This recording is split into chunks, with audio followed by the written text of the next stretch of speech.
미 연준의 정책 금리 인상 또는 테이퍼링 이런 거는 금융시장이 누적되면 악재다. 근데 초기에는 적어도 미국 증시는 끄떡없더라.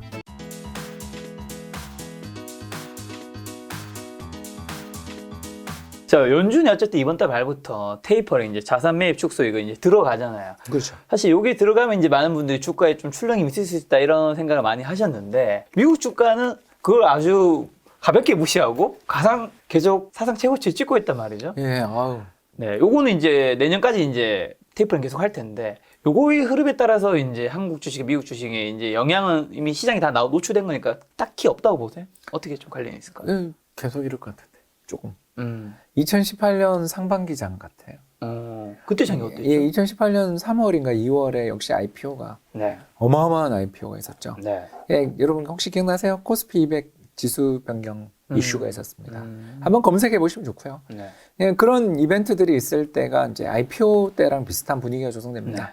신규 상장 종목들이 시장에서 어마어마하게 관심을 끄는 과정에서 수급은 좀 안 좋아지게 돼요. 왜냐하면 새로운 핫한 종목을 지수에 편입하고 인덱스 펀드에 편입하기 위해서는 다른 종목을 팔아야 되잖아요. 네네. 지금 우리가 지금 카카오페이를 사기 위해서 예를 들어서 맥주라도 사기 위해서 우리가 얼마나 넣어야 되는가 계산하고 있으면 그 돈이 어디 없던 데서 간 게 아니라 주식 팔아서 간 거잖아요. 이해되시죠? 예, 이제 그런 상황에서 미 연준이 금리를 차곡차곡 올렸어요. 근데 그때 여론까지 어떤 일이 있었냐면 우리나라 주식시장은 2,600이 2,400대고 2,300대고 줄줄줄 빠지고 있는데 미국장은 계속 사상 최고치를 가는 거예요. 그래서 그때가 이제 달러 강세 속에 이머징 통화 약세 또 그리고 특히 6월에 무슨 일이 있었냐면 터키 외환위기가 터졌죠. 네. 그래서 3리라, 1달러에 3리라 하던 게 7리라, 8리라까지 환율이 2배 올랐어요. 지금은 참고로 11리라 합니다, 여러분. 그러니까 이 외환위기가 끝나지 않고 있죠, 터키는. 이런 식으로 경제가 이머징 경제가 망가지게 되니까 돈들이 어떻게 되겠어요? 이머징 가고 싶지 않죠. 왜냐하면 환율이 1달러에 3리라가 4리라가 되고 5리라가 되더니 7리라가 됐다 이러면 환율이 2배 되면 달러로 환산한 가치는 반토막이죠. 누가 투자하고 싶겠어요? 이 공포 속에 미국으로 쫙 몰렸는데 결국 미 연준의 금리가 계속 인상되는 가운데 그의 크리스마스의 악몽이라고 불리는 대폭락장이 2018년 말에 대폭락장이 왔잖아요. 네네. 그러니까 이런 것들을 놓고 보면 미 연준의 정책 금리 인상 또는 테이퍼링 이런 거는 금융시장이 누적되면 악재다. 근데 초기에는 적어도 미국 증시는 끄떡없더라. 그걸 우리가 봤잖아요. 네. 그 학습 효과를 우리가 보고 있으니까. 이번에도 좀 내년 그럴 수 있는 거죠. 상반기까지 미국 증시가 크게 뭐 문제될 것 같진 않네 그러면. 그건 모르는 거고. 근데 이제 이번에 인프라 펀드 뭐 1조 달러 이런 것도 하고 네. 돈을 정부가 계속적으로 확장적 재정 정책을 펼치는 데다가 제로 금리는 일단 되고 있으니까 네. 미국이 상대적으로 더 매력적이다라는 표현은 그대로 가는 거고 또 하나가 지난주에 나온 미국의 고용보고서를 봤는데 고용보고서에서 실업률이 뚝뚝 떨어지고 고용이 늘어난 것까지만 여러분들 많이 보셨을 텐데 저는 제일 열심히 보는 게 뭐냐면 슈퍼바이저들까지 그러니까 관리자들까지 포함한 전체 민간기업 근로자들의 시간당 임금 통계를 보는데 그게 전년 동기 대비 한 4% 정도 올랐더라고요. 그러니까 이게 고용이 늘어날 수밖에 없는 게 지금 소비자 물가 상승률이 5%가 넘는데 네. 임금 상승률이 4%대인 거예요. 뭘 뜻합니까? 이 실질 임금 마이너스인 거죠. 그렇잖아요. 그러니까 미국 기업들 입장에서 근로자들을 많이 뽑아도 인건비가 하나도 안 나가는 거예요, 지금. 왜냐하면 자기들이 만들어 팔고 있는 제품 가격 인상하는 것보다 임금 상승률이 낮잖아. 그러니 지금 현재 벌어지고 있는 인플레는 그러니까 무슨 인플레다? 자, 공급 충격 인플레인 거지. 뭐 미국 경제 내에 엄청나게 수요가 강해가지고 그런 것들도 물론 그 중고차라든가 저 자동차 쪽에 병목 현상 이런 거는 당연히 있죠. 그걸 제가 부인하는 게 아니라 미국 경기가 엄청나게 좋은데도 불구하고 인플레이션이라는 게 일시적이다라는 거에 대한 가설이 되게 설득력이 있는 거죠. 그 통계를 보면 근로자들의 임금이 지속적으로 에스컬레이트 되면서 엄청나게 급등하면 이건 인플레가 앞으로 계속 걷잡을 수 없이 가는 건데 인플레이션율보다 낮은 정도로 임금 상승률이 억제되어 있고 특히 정보통신 산업의 근로자들의 임금은 전년 동기 대비 마이너스예요. 왜 그럴까? 알죠? 우리 언택트 사회 분위기 속에서 근로자들 집에서 재택근무 시켜보니까 쪼기가 쉽잖아. 1대1로. 그리고 사람들의 근무 환경이나 또 근무 태도 이런 것들에 대한 평가도 굉장히 쉬워지니까 묻어가지 않고 쉬워지니까 자연스럽게 사람 적게 뽑아도 이거 얼마든지 뽑아낼 수 있다고 생각하는 거죠. 그리고 살아남은 또는 네. 생산성 좋은 사람한테는 보상해주고 네. 뭐 이런 식으로 빅테크들이 가는 거 아니겠어요? 그게 우리가 언택트에 대한 공포를 가지는 거잖아요. 이거 정말 기술 혁신이 이런 식으로 진행되고 나면 정말 우리 사람이 필요할까? 네. 이런 공포를 갖게 되는 게 미국에서는 현실이더라고요. 네. 정보통신산업 시간당 임금 상승률이 마이너스입니다, 여러분. 전년 동기 대비. 이러니까 뭐 저기 어디죠? 호텔이라든가 레저 이런 쪽은 임금이 10% 오르세요. 지난해 같은 기간보다. 네. 아니, 근데 거기 임금은 아시는 것처럼 정보통신 업계에 종사하시는 분들이 임금의 반도 안 돼. 반의 반은 아니지만 반 이하거든요. 그만큼 저임금 일자리들은 올라오는데 고임금 일자리들의 상승이 억제되니까 전체적으로 보면 임금 상승률은 가중평균이니까 그렇게 많이 못 오르더라라는 거고 결국 지금 미국 기업들 입장에서 이익이 어마어마하게 나는 시기구나. 비용은 통제되는데 제일 중요한 게 인건비인데 인건비는 통제되는데 제품 가격은 공급 차질 속에 계속 가격이 오르면서 아까 소비자 물가가 5% 넘으니까 이건 뭐 거기다가 금리는 사상 최저금리. 적어도 미국 기업들의 실적 발표 시즌은 주가 반등 시기가 되는 게 지금 이번 10월이 미국 증시도 조정받았지만 뭐 바로 이렇게 특히 테슬라가 어마어마한 실적 발표한 다음에 올라오는 거 봤지만 우리가 뭐 제가 업종을 뭘 알겠어요. 그러나 기업 실적이 저렇게 잘 나오는데 주가가 걷잡을 수 없이 붕괴된다고 말하려면 금리가 엄청 높아야 되지 않겠냐? 이런 정도는 이야기할 수 있겠습니다. 야, 테슬라 말씀하셔서 요 테슬라만 여쭤보고 싶은 게 테슬라가 천슬라 외쳤는데 그게 무쇠카리만큼 1200으로 훅 갔어요. 지금 현재 1222달러인데 여기서 저는 질문 드리고 싶은 한 가지 향후 좀 어떻게 보시는지 궁금하기도 하나는 이 테슬라 주가에 대해서 막 이런저런 말들이 굉장히 많았잖아요. 근데 이제 전문가분들이 1000슬라 그다음에 뭐 900슬라는 너무 무겁다라는 게 많았지만 결국에는 그 단부세 가격이 1200 갔단 말이죠. 이런 전문가들의 의견도 우리가 좀 어떻게 받아들여야 되는지. 네, 몰라요. 아까 이야기한 것처럼 저희들 전문가들이라는 사람들, 이코노미스트라는 사람들은 일단 저희들이 알고 있는 현실 범위, 그러니까 케인즈 이야기도 잠깐 했지만 우리를 둘러싸고 있는 조건을 보고 판단하는 거예요. 근데 그 조건 밖에서 갑자기 외계 생명체가 나타나면 우주전쟁이 시작되면 우리의 전망은 다 틀리잖아요. 저는 그게 9.11 테러랑 코로나 쇼크였다고 생각하거든요. 일종의 우주전쟁 아니냐. 그걸 나는 예측했다라는 사람들을 만나면 점쟁이도 아니고 이게 뭐하는 사람인가 싶은 사람들이 너무 많아요. 그러니까. 그걸 어떻게 예측해요? 아니, 그걸 예측할 수 있으면 그 전부터 그 사람은 이미 그죠. 이미 알런 머스크보다 더 부자가 돼 있어야지 왜 여기서 전망하고 약간 있어? 저는 그 생각이 들어요. 이 차트를 가지고 설명하는 게 다 후행성이다 보니까 아니, 뭐 차트 참 설명이 쉽잖아. 아니, 차트는 재밌지. 저도 차트 엄청 열심히 보는데 이미 결과 나온 거 가지고 아까도 자기가 이야기했지만 붙이면 되니까. 저가 매수 이런 거 하는 거는 차트 보고 해가지고. 근데 이제 뭐 약간 우스갯소리를 했지만 테슬라는 약간 외계인 아니에요. 그러니까 우리가 생각하는 사람의 인식 범위를 벗어난 듯한 성과를 내는 회사하고 또 그 CEO님도 솔직히 외계인 같고 그치. 저 사람인가 싶기도 하잖아요. 자꾸 화성 가겠다는 거 보니까 고향별 가려는 것 같아. 사실 뭐 엄청 대단한 사람이죠. 예, 그리고 뭐 자기 지분을 판이만해가지고서 뭐 또 그걸 트위터에 올리고 막 그런 거 보면서 특이해. 야, 관종도 이런 관종이 있구나. 이걸 범사한 사람들, 저 같은 평범한 사람들이 무슨 소리 예측해요. 그래서 저는 그런 주식에 투자해서 내가 성공을 거뒀다. 운이 좋았고 당신도 좀 별난 사람인 거지. 그걸 못 샀다고 누구한테 뭐라고 워렌 버핏에 왜 투자하냐 뭐 이런 이야기하는 거 보면서 야, 참 이 사람 정말 광역 어그로를 너무 잘 끈다. 가치 투자자들이 얼마나 싫어할 소리를 그렇게 왜 버크셔 스웨를 사요? 저를 사야지. 뭐 이런 이야기 하잖아요. 그러니까 그런 거를 보면 이 사람이 가지고 있는 캐릭터 자체가 아까 이야기한 것처럼 일반적인 우리가 생각하는 어떤 CEO라든가 경제 전문가 또는 이 사람이 하고 완전히. 있는 테슬라라는 기업의 퍼포먼스 자체가 우리의 예상 범위를 벗어나고 있는 아웃라이어인데 그 아웃라이어 투자에서 성공하신 거는 자랑할 만하지만 누구나 그걸 못 잡았다는 걸 갖고 애널리스트를 혼내는 건 좀 많이 나가신 거 아니냐? 그럼 그런 기업을 볼 때 그래도 그나마 우리가 뭘 좀 봐야 될까요? 뭐 실적 이런 건 너무 당연한 거고. 그 아마존 효과라는 거죠. 아마존 효과? 이거 이효석 팀장이 맨날 이야기하는 건데 내가 오늘 뭐지? 여기서 써먹어야지. 아마존 퀴즈 몰라요? 유에서 티냐인가 술자리였는데.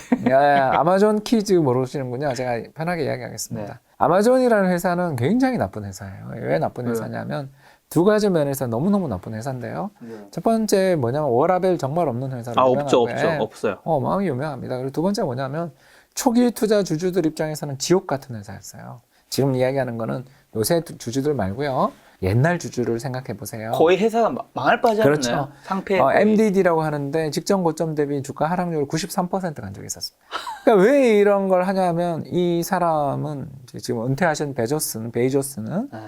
이 사람도 이제 또 다른 제가 봐서 앨런 머스크 스타일의 사람인데 맞아요. 똑같이 관종이죠. 이 사람은 어떤 스타일로 주식을 경영을 하고자 했냐면 자기 회사를 일종의 아이돌화했어요. 그래서 이 플랫폼 제국의 네. 뭐죠? 그거 아주 유명한 책이 있는데 이름이 플랫폼 제국의 뭐뭔데 몰락인가? 몰라. 아무튼 뭐 제가 찾아볼게요. 저자 누구예요? 저는 기억이 안 나니까. 1년에 책을 100권 넘게 읽는데 저자가 어떻게 제가 이거 나중에 찾아서 뒤에도 이렇게 확인받아서 올려놓겠습니다. 얼굴이 붉어졌다. 계속 이야기를 하자면 거기 재밌는 일화들이 나오는데 저는 네. 워낙 책을 좋아하니까 책을 써야 되는데 요새 너무 재밌는 책이 많아가지고 책 읽느라 정신이 없어요. 그 이야기를 조금 하자면 이 사람은 이익을 의도적으로 안 내는 것 같다라는 평을 엄청나게 받아요. 오, 진짜요? 예, 그러니까 이익이 좀 나면 바로 투자를 해버려요. 그 아마존 그 물류 로봇들 동영상 아시잖아요. 네. 그리고 사람 없는 무인 계산대로 가득 차 있는 저 아마존 고였나? 그런 거 만들었죠. 막 수많은 그리고 조금만 괜찮다 싶으면 또 바로 그거 뭡니까?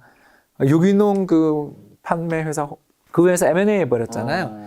그러니까 돈이 회사 내에 생기면 다 투자는 일반적인 투자 회사들은 어떻게 생각하냐면 벌어들인 캐시플로우 현금 흐름의 60%는 주주에게 보상해. 이게 기본적인 컨센서스라고요. 그렇지 않습니까? 그걸 원하잖아요. 우리나라 그렇죠. 삼성전자한테 와서 외국인 주주들이 맨날 주주 보상 이야기하잖아요.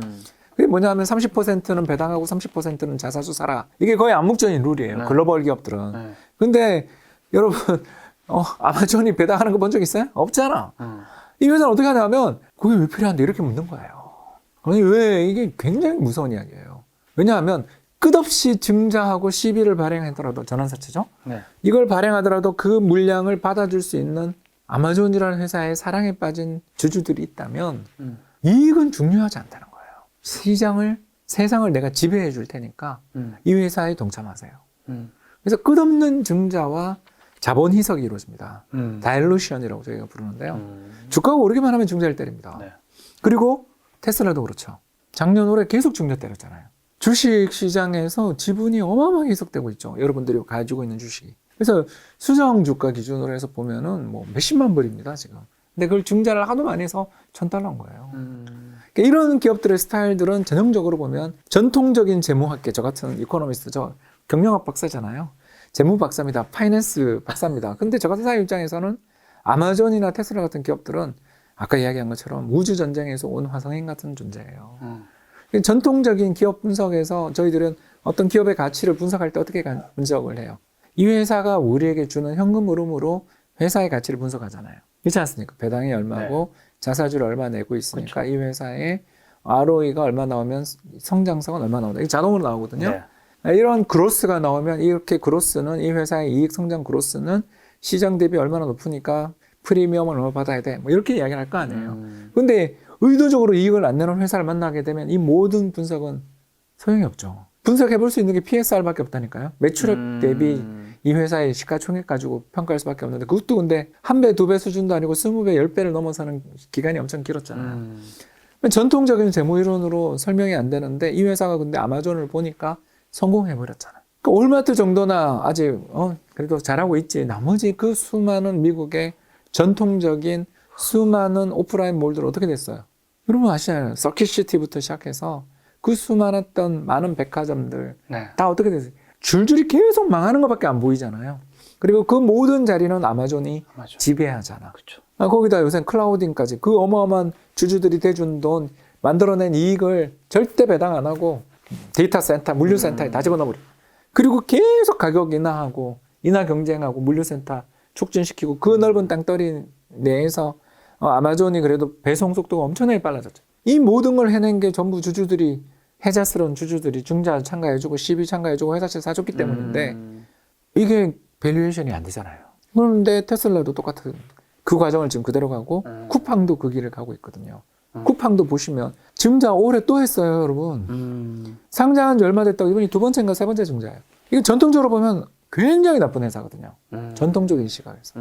제가 뭐 쿠팡이 나쁘다라고 여기다 이렇게 달치진 않을 거라고 알고 있기 때문에 네네. 편하게 이야기를 하는 거죠. 김 작가님 앞이니까 제가 이렇게 편하게 이야기하는 거예요.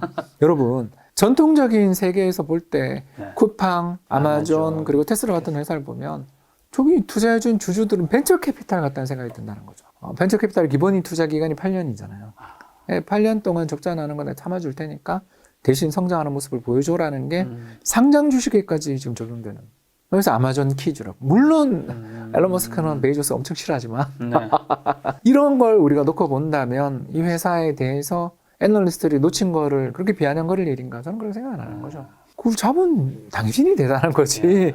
못했다고 그걸 자꾸 욕하기에는 또는 비판하기에는 패러다임을 바꾼 존재들은 저희들 입장에서 그건 환경이 될 때가 돼야 인지가 가능해지는 거죠. 이게 사실은 성장주 투자의 재미라고 저희들이 많이 합니다. 왜냐하면 성장주라는 것 자체는 판을 바꿔서 기존에 있었던 수많은 경쟁자들의 몫을 자기가 싹 가져가고 독점을 했기 때문에 성장주가 된 거잖아요. 대표적인 게 마이크로소프트잖아요. 그렇지 않습니까? 우리가 마이크로소프트 윈도우에 종속된 세상을 살게 될 거라고 우리가 뭐 20년, 30년 전에 상상을 못 했잖아요. 그렇죠. 그런 것처럼 없던 시장 만들고 기존에 있었던 파이들 다 박살을 내는 그리고 독점화된 기업들을 향해서 가는 그런 어마어마한 빅테크 기업들에 대한 밸류에이션이나 투자 판단이라는 것은 굉장히 어려운 부분이 있고 그 어려운 부분들을 최소화하기 위해서는 어디에 집중하는 게 좋으냐? 저는 이렇게 얘기하면 목표 주가 이런 거는 쳐다보질 마세요. 의미 없죠. 의미 없습니다. 뭘 봐야 되냐면 산업 생태계 산업 보고서를 보셔야 된다. 산업 보고서에서 이걸 잡아낼 수 있는 힌트를 가지신 분들의 성공 비결들을 제가 한번 이야기를 들어보니까 좋다. 바로 뭐냐면 전기차가 앞으로 얼마나 빠른 속도로 확산될 것인가에 대한 다양한 분석 전망들이 보수적인 전망들이 점점 이렇게 올라오는 그런 거에서 어디가 가장 수혜를 볼 것인가를 갖고 분산 투자하신 분들이 잡아낸 거죠.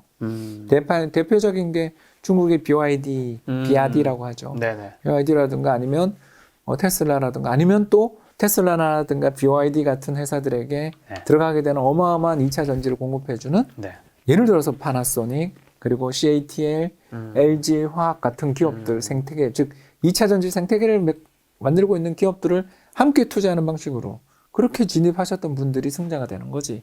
이거 한 종목을 딱 골랐다. 그거는 저는 상당 부분 운일 가능성도 있지 않냐라는 거니까 그냥 행복하신 건 인정하나 남을 비아냥거릴 필요는 없지 않냐.